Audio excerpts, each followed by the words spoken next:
Sure. Thanks. This is a little better. I was telling you before than the Zoom approach here. Good to see everybody. It's awesome to be up here at a fabulous university, and to travel up and be traveling this week is all good signs in finding a way to play in a championship game. I would just first want to say thanks to the Sun Belt Conference, Commissioner Gill, and everybody involved in what it takes to put this event on and host it and move about this season, which has been, I cannot believe we're here, and at this week and at this point in the season. But there's a lot of work that goes into it. I have to also then look to Troy. I could not show more gratitude towards Chancellor Hawkins and his leadership, our president, and what he's done in this conference in leadership, what he's done certainly at our university and our community, and then to Kyle George, whom we've everybody on this side of things. There's a lot of purple around this room, but our AD jumps and goes and takes another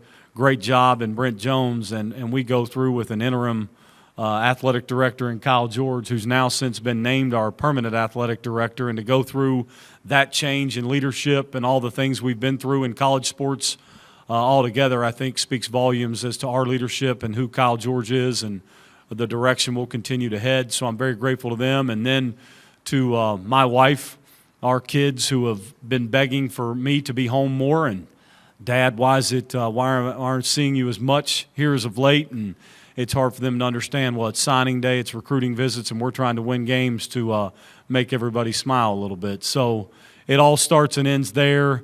And then the reason we're here is because we've got a roster of young men that have decided to be as resilient as any team I've ever been involved in.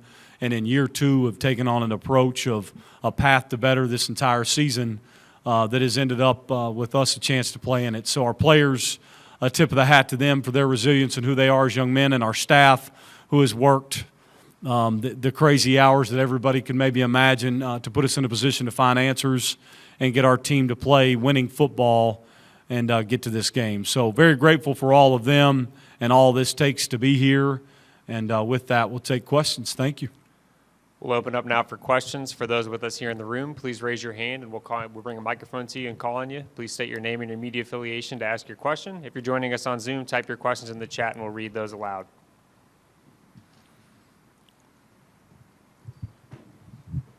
Go ahead, Dave. Dave Rickert, JMU Radio Network. Coach Parker, good to catch up with you. And for folks that don't know, I want you to kind of explain your relationship with Preston Spradlin, the men's basketball coach here at JMU, as you guys have a pretty good background and story, and you guys are pretty close. Well, he's from the great state, So is his wife of Kentucky, and the ties to Eastern Kentucky, which is all the world more different.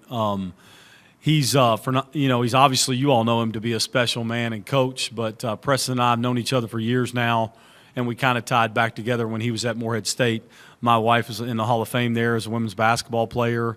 Her brother is around Morehead. So we got a chance to really build a relationship here in coaching by him attending our golf scramble we do every year in Morehead. Still, we do it each and every year. My wife's father passed away from brain cancer, and we do a huge fundraiser there every year that's turned into a lot of fun. And when he was the head men's basketball coach there, he would come over and support us and done a lot for us to help us push that and raise money to fight cancer. So awesome relationship. We got to get together down there in Destin for our Sunbelt stuff, which we love going, and got to catch up with him. And it's always a good time to catch up to him and see his successes, and I'm certainly not surprised what he's doing here. You took over this program at Troy the same time Coach Chesney did at JMU. And last year obviously was a struggle at times. What's different about this team than last year's team that has allowed you to be resilient and get to this game? Yeah, I think if you look at us, we've certainly played better, and that's an easy answer as to finding ways. I think more than anything, I've done my job better. I think it's pretty clear you have to set a direction of the program and hold accountability to the nth degree. We've done that from the start. And if you put that in place, your practices run with an urgency that it's supposed to, and you fix things with details and find a way for your team to build resiliency and a connection. We just didn't have as many moving pieces or problems to fix in those realms. So you play winning football, you create some belief. Guys start to believe what you're saying more when you have good results.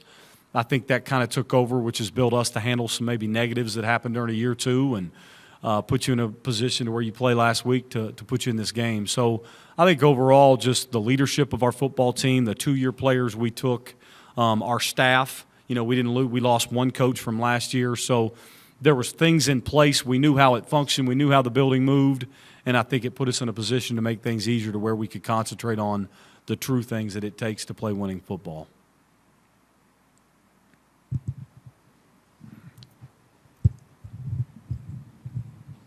Katie Harper with the Daily News Record. Technically, this is a neutral site game, but you are traveling to a different school and the school hosting it. How do you prepare your team for that kind of environment, even though, technically it is a neutral site game? It's not neutral, right? Nothing about this is neutral. But it's an awesome environment to be in. I think it's the right thing. I told our guys they had to introduce me to the heat when I took this job in South Alabama. Now I get introduced to them to what it's like to play in the cold. Some of our guys don't even know what that means. I do. I've spent my whole coaching career having to do this. So I think more than anything, it's just you want as a coach, and I learned this from Coach Cutcliffe at Duke, you better practice every single thing that you're fixing to get done to you during a game the best you can.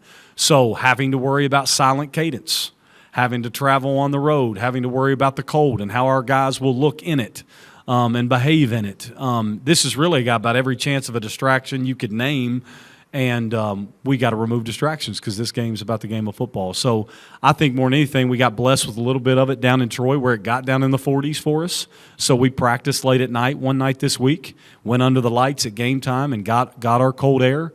So we'll thank the good Lord above for some of that to get ready for this. The rest of it is at the end of the day, you strip all this away, and this is the team that executes and prepares the best going to win the game.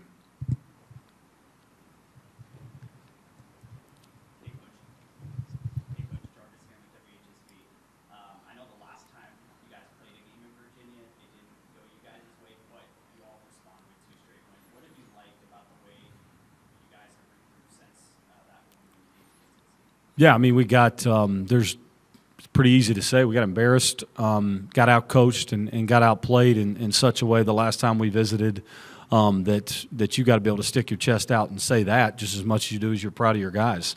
What do you do in those realms? You can hide from it or run to it. We found some different answers, found some different ways to handle it in the last 2 weeks of the year. To make sure that we hopefully put ourselves in a position where you don't represent yourself that way the next time you get a chance like this one. But we're very aware. I also think it's very fair and safe to pull up open wounds without belaboring them too much. But you talk through them. I mean, that's what happened. It's how it goes. Your response is more important than anything. Pretty good response to it to get us to this point, and we'll have to have our best tomorrow night to get any result that we would want. Hey, Coach, Shane Metlin from the Daily News Record. What's it say about these two programs? As deep as the Sun Belt has been, when you look 3 of the last 4 years, these two programs have been on top of their division standings. Like, what kind of separates these two to have continued success like that?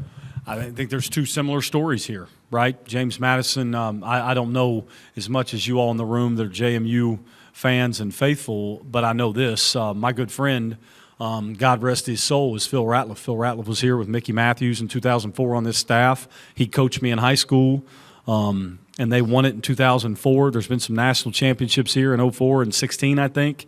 No different than the story of Troy football and our storied success throughout NAIA, Division II, and those things, and now in our Sun Belt Conference and all the wins and championships. JMU has a similar path, I think. Both teams and both programs have a storied tradition of winning. And I think that's the reason you see the success year in and year out of both programs.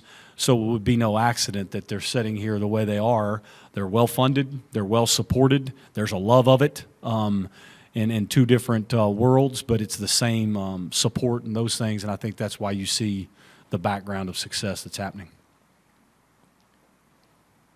Coach Parker, question here from Wes Pruitt on Zoom. What has this season taught you about not only your program, but what you're building in terms of relationships with the administration and fan base for the future of Troy football? Well, I hope it gave me some grace, because last year I don't know if they liked the hire. I've learned a ton. That's the real of it, right? I think you have to be able to hear both. It was tougher for our kids to go to school last year at Troy Elementary. This year it's a little easier. But I think that, the people that matter most in your administration supporting those people, and many of our community supported us so well last year when that couldn't have been easy to do.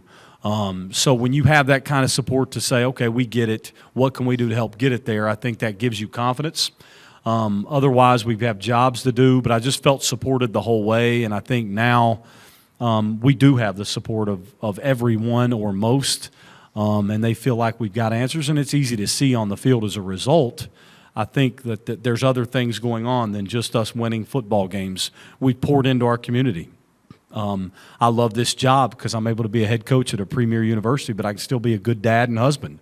I can go to some softball practices, go to baseball, go to football stuff, and still make some things that maybe in some other jobs I couldn't make. That's important to me. I want my kids to know who I am and not just know whether I was a winning football coach or not. So I think the Troy community is built on that. It's blue collar. I think that they enjoy having a head coach that wants to be involved in the community that way and tie us all together. It's my job to do that, and I'm really thankful that we're in that kind of position. Any final questions for Coach Parker?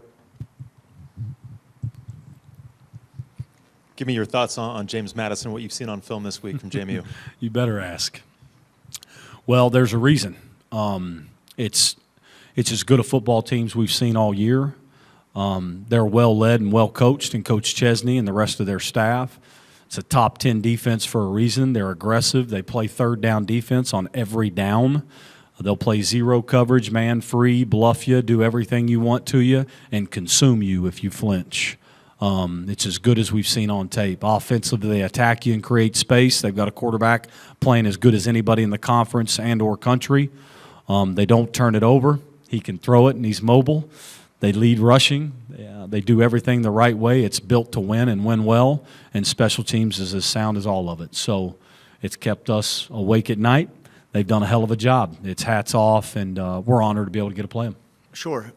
Just an honor to be here and represent our program, our university, our community in this game. To think a couple of years ago, we just came into this league and have an opportunity to not only be in the championship game, but to host it, I think speaks volumes of the support that we receive and the love for this team. And that doesn't just work one way. We have the same, amount of respect and love for the community. And I think that's really what makes this thing go. It takes a village, like I say all the time, and here we are today in a moment where we're talking about a game tomorrow that's an important moment in this program's history.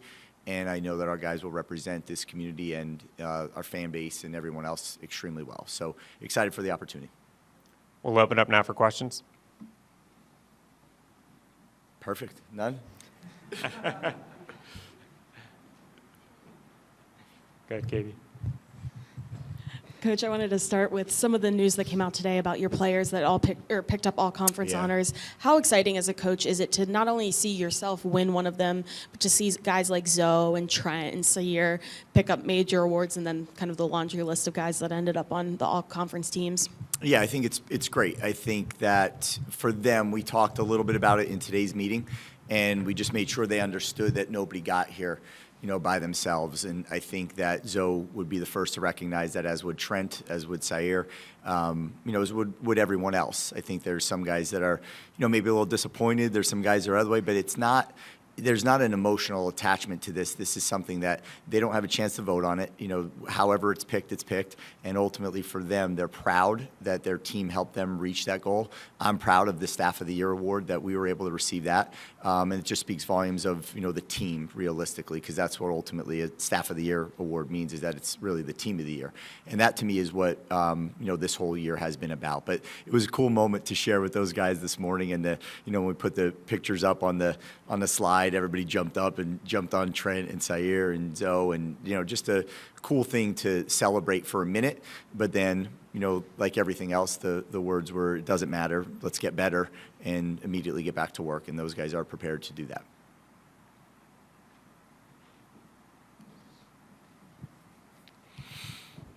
Coach, I know on Tuesday Landon was listed on the report as probable. I know he did see the field a little bit last week. I'm just curious how you kind of evaluated throughout practice this week. Yeah, he felt really good, so it's a big addition for us. We need him, and we're excited to see just how hard he could push it and roll from there. But he looked good. He looked better than he has all week, and we're expecting him to be able to go.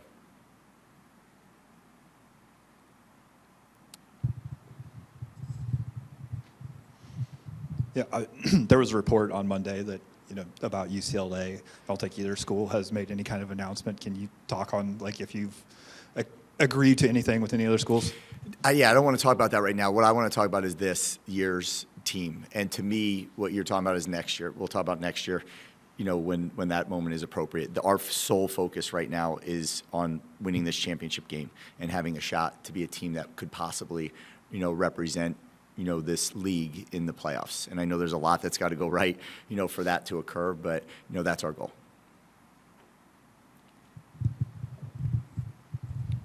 One of the things you mentioned multiple times on Monday was that no one really knows the price that it takes to be able to lift that trophy tomorrow. As practice went on throughout the rest of the week, what did you like out of the effort, and kind of what kind of effort were your guys putting into maybe try and find out what that price is? Yeah, well, that price is not paid this week, right? That price is paid over this year. I said it at the beginning when we got here and started the new season, is that it takes a full year to put a trophy in a trophy case. It doesn't happen on a game day, on a Friday night. So they understand that, and they understand the commitment that all went into that. And that's probably the most important thing, I think, for them, is that all along the way, that was ultimately our motto, and a big thing that we spoke about is that, the price of achieving anything is the, amount of life you're willing to sacrifice for it. And for them, they don't have, nobody knows, exactly what that price is, but one team at the end of the day on Friday night will. And I think it's important that we do not leave any stone unturned. We invest the time and the commitment and the energy and, into not only our team, but also to our teammates and our preparation, so that when we walk on that field, we know that we won't have any regrets. And really, any regrets that happen on game day usually come from the preparation leading into that anyway. And I think that's really what that thing is all about, is the preparation that goes into it, and they've done a great job of it.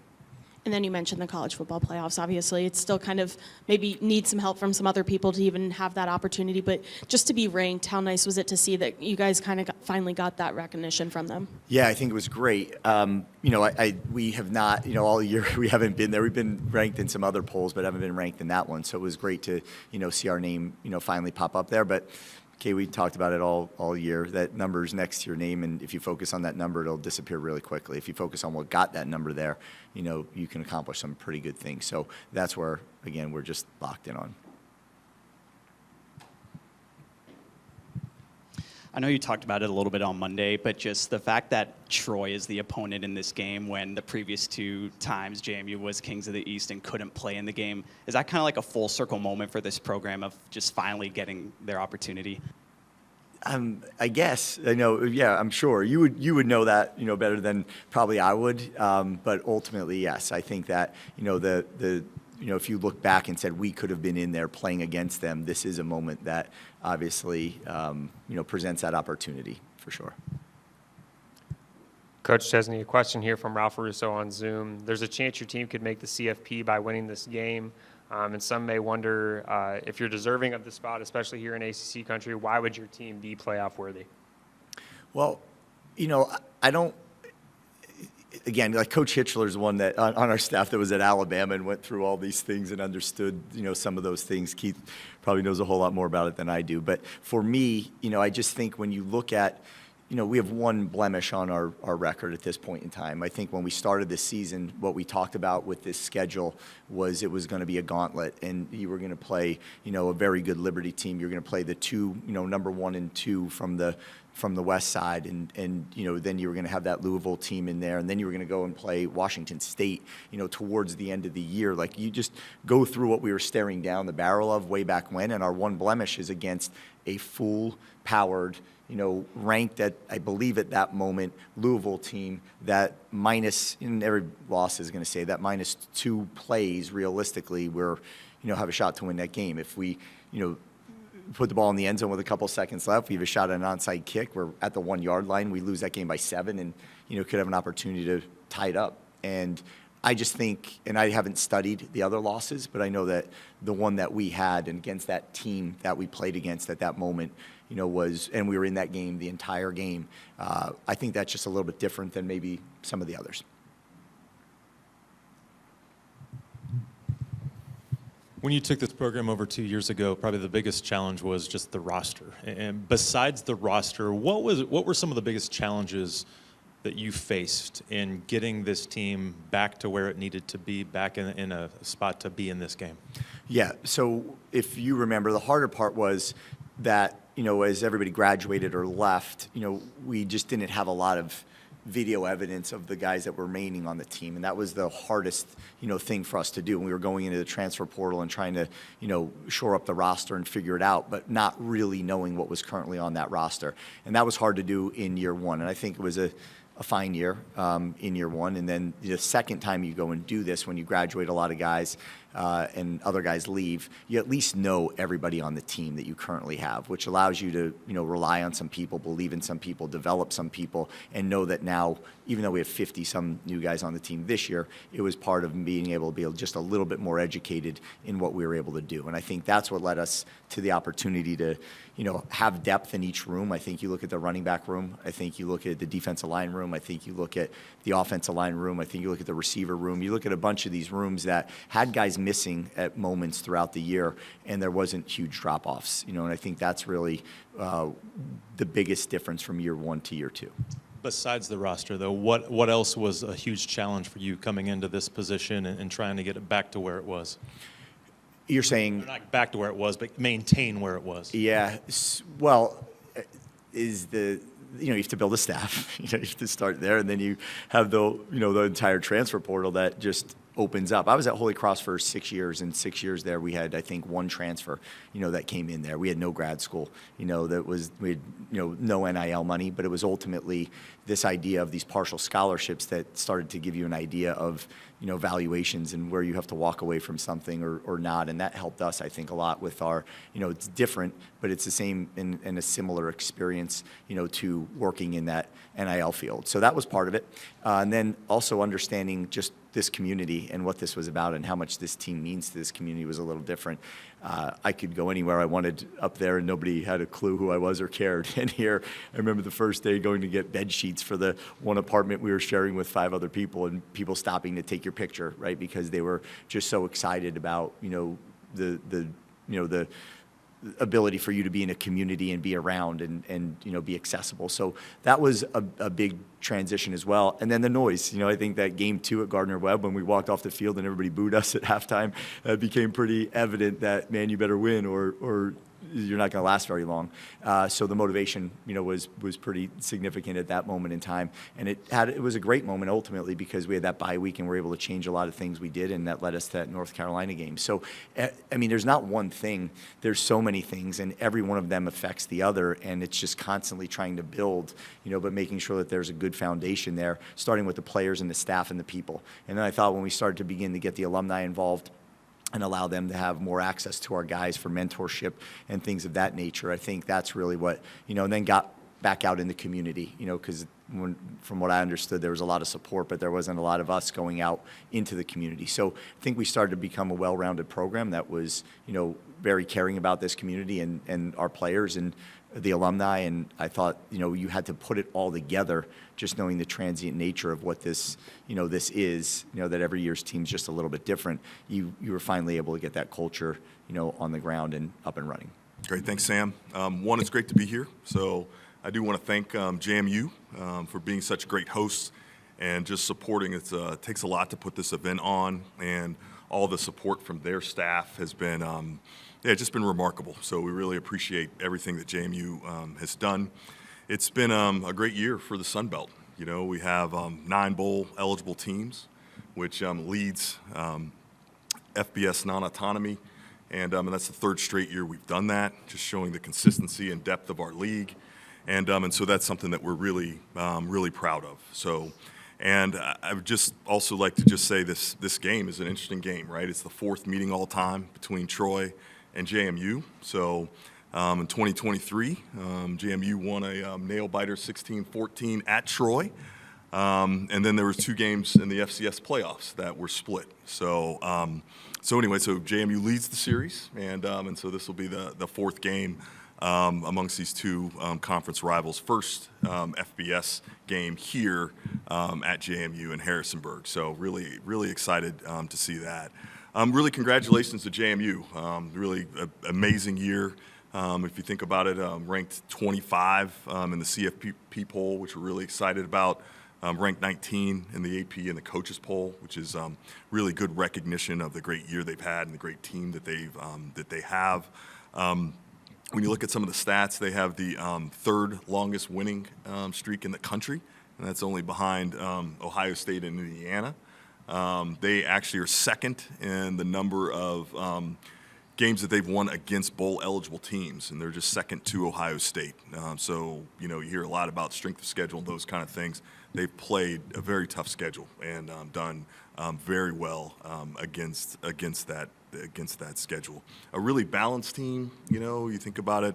So they're 10th in scoring defense, 10th in scoring offense. They're 21st in total offense and 5th in scoring defense. And so when you look at particularly folks in FBS non-autonomy, you don't see that kind of balance and that kind of quality really on both sides of the ball to really show their depth and really who they are. And then obviously there was a question earlier today, but they've got 20 all-conference selections, Sun Belt all-conference selections on their team, which really shows the depth and quality of their team. And particularly if you think about it, they've got the Player of the Year, the Defensive Player of the Year, the Freshman of the Year, and then also the Coach of the Year. So it's obviously a lot of individual awards there and a lot of accolades, which are really impressive. So definitely have an exciting team, have a great year, and certainly my hat's off to them and congratulations.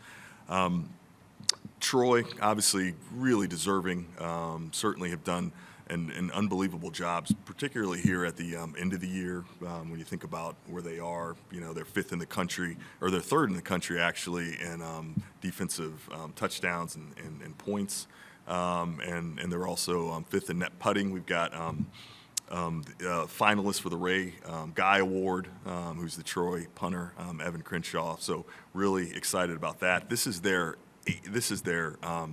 9th Sun Belt Championship, I guess opportunity, I'd say. They've been to 3 of the last 4 Sun Belt Championship games, so they won it in 22 and 23.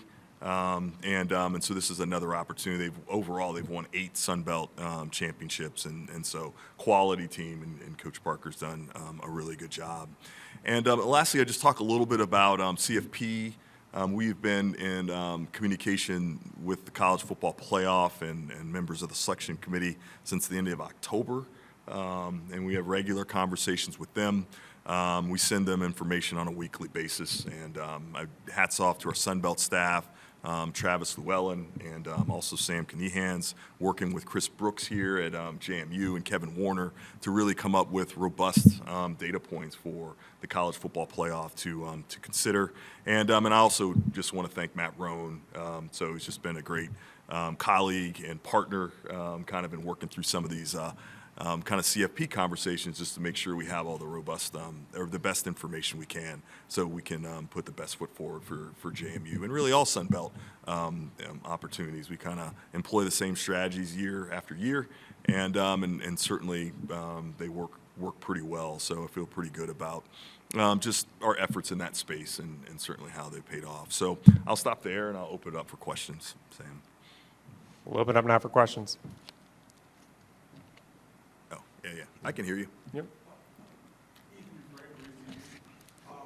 So I just want to talk about JMU earned the hosting rights to this game. Even though it's technically a neutral site, obviously the JMU crowd might have a little bit of an advantage. Is that, from a conference standpoint, is that kind of the intention with having the host location set up to the division winner, having a little bit of an advantage, even though it is technically a neutral site? Yeah, I don't know that I use the word intention, but I think it's a benefit, right? If you've earned the right to host, you've earned a right to have an opportunity to do that in front of your fans. And so I think it's a motivating factor. It certainly helps. It's hard to win on the road. It's hard to go on the road. And so I do think it's a benefit of having a great year. And so I think it'll be something that it'll be interesting to see, and probably be a lot of purple there. And I'm sure, Troy's trying to prepare for the advantage, but I think that's going to be, something that is a good thing for JMU, certainly. Right. Connor Bergen, WHSV. You mentioned just being here with JMU's situation the first 2 years, trying to transition, unable to be able to play in this, to be able to finally be able to host this in front of this atmosphere. What makes Bridgeport Stadium such a place that the Sun Belt's pretty happy to be able to have a site here to be able to play? Yeah, I think it starts with the people, So, I've been familiar with JMU for a long time, so I've always been really impressed by the passion, by their commitment to success. And I think you feel it in terms of the culture and those things you can't touch, but you also see it in terms of the stadium, in terms of the folks. Purple is obviously a color you see pretty well, so you can certainly tell when JMU folks are in the house. And so it's just the commitment in kind of all its forms, I think, are really important. So at the end of the day, I think the Sun Belt, we want to be good at everything. Football is obviously important, but we want to be good at everything. I think JMU embodies that, right? They really want to be good at everything as well, and so it's really a metaphor for our conference. And I think being here is great. It's great, and so we're excited. And it should be a really great show tomorrow. Be a little cold. I'm from Florida, so that's at least where I'm originally from, and I live in Louisiana now. But I brought a big jacket, and I'm really looking forward to it. And then just to follow up, you said earlier you've been sending out stuff to the CFP committee. One of their big arguments, especially against JMU, is their strength of schedule, and they've cited their conference wins maybe haven't been as strong as in the American. Is that a fair evaluation of kind of the state of the Sun Belt compared to other G5s? No, I don't think so at all. I think it's like one metric and one data point, right? I think at the end of the day, I would say that, they've got 6 wins against teams that are bowl eligible, right? And that's second most in the country, behind only Ohio State. So I think there's a lot of ways to slice the apple. Every once in a while I work with a selection committee, and so I know how hard their work is and how hard their job is. And so I certainly understand. They're all different types of data points, but I think JMU's played a great quality schedule, and I think they're a deserving team.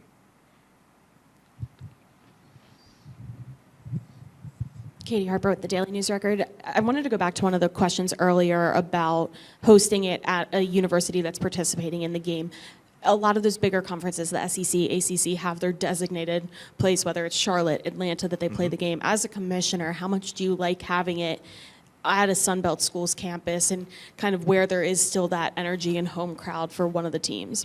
Yeah, I do like having it on campus, for a whole host of reasons, right? I do think it's nice to have that as an added carrot for the teams that are competing to be in the championship game. And so I think that is a good reward for the team that finishes best overall in the entire league. I think having the pageantry, having the passion, having the fans, the band, and having all those things kind of in a large kind of critical mass is a good thing, And I think also, a lot of times when you're designing these things, you're designing it to put your best teams in the best position to win. And having them with the opportunity to play at home, I think is a deliberate choice to give them the best opportunity to win in advance. And I think that's even more important kind of in the CFP kind of realm. So I think it makes a lot of sense for us. I think there's a lot of strategic advantages to doing it, and I think it's great, and really looking forward to seeing the crowd tomorrow night. Should be a lot of fun. Jarvis Heron with WHSV. I know you talked about Troy's run of appearing in some conference championship games or even winning, the conference championship game for JMU. Obviously, this is their first time in it, but they were eligible and not going through the transition. They would have played Troy in 2022 and 23. Do you kind of consider this game like almost a full circle moment, if you will, for JMU just finally getting that opportunity against Troy? Yeah, if I'm being honest, I didn't even think about it that way until I heard your question earlier. So I've only had about 10 minutes to think about it, but yeah, I think that's a really interesting take on it, right? I think the one thing about it is we play season to season, So for me, there's not like a ton of carryover and thinking about, oh, they should have been in 2022 or 3 or what have you. But I think that's an interesting way of looking at it, and I think that, I feel like when you look through life and look through history, there are all these like interesting intersections.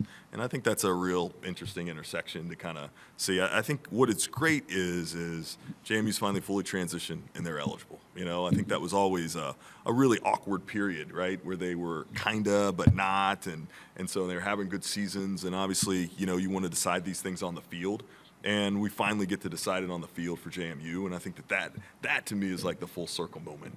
So good for them and good for the perseverance, and should be a lot of fun tomorrow night. Yeah. Shane Metlin, Daily News Record. It looks like the autonomous conferences won't fill all the bowl slots that they're aligned with. How much discussion have you had at this point about maybe that opening up some doors for a JMU or ODU or a Troy to get into maybe a different bowl that maybe is more highly regarded than what the Sun Belt is aligned with? Yeah, I think the one thing I do think our bowl partnerships are really good, and I feel good about them. But I do think we spend a lot of our time in the bowl space trying to identify opportunities for the best matchups. And so that's what we really think about. And so I would say that we monitor the landscape really starting in October to figure out what bowls possibly could be open, where there could be matchups, where there could be good opportunities. And so I think anytime those dominoes kind of fall, it is going to create opportunities. And we're certainly looking at that and working with our bowl partners and working with ESPN. These things are all contractually done, so there's some maneuvering that has to happen. But I do think there are some. We've got some really good bowl opportunities, and I feel good about at least how it's shaping up so far. And I'm going to say something that's going to sound a little weird because it's Thursday, but a lot can happen between now and Sunday, in terms of where things are final. But I feel good about where things are trending. I think the Sun Belt will have a good opportunity, and obviously, I think the same for CF. I think, hopefully JMU will be in the CFP, but if they don't, they'll have good bowl opportunities as well.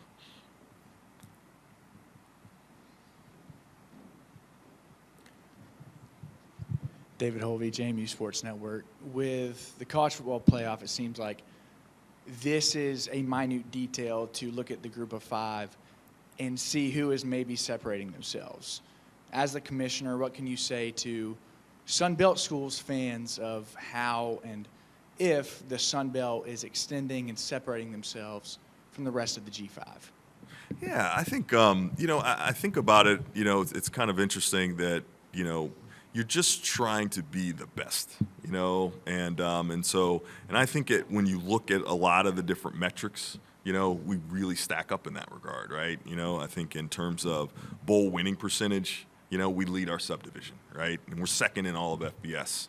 And so you may ask, okay, well, why is that important? Well, that's good on good. Those are your best teams playing those other best teams. And so we're second in winning percentage in that regard. I think if you look at our success over the past 4 years against autonomy schools, I think we have maybe 20+ wins, over the last 5 years in that regard. And so I think that obviously is tremendous. We've got, a team that's ranked in, the top 20 of the AP and the coaches poll. They also are in, the penultimate CFP poll as well. So I would just say that, our record, speaks for itself in that regard, and we continue, we always, our kind of tagline is Sun Belt is rising, right? And I feel like that's who we are, I feel like we are in a really good spot, but our best days are ahead of us. And I think that continues to play out with, our continued success and milestones and those kinds of things.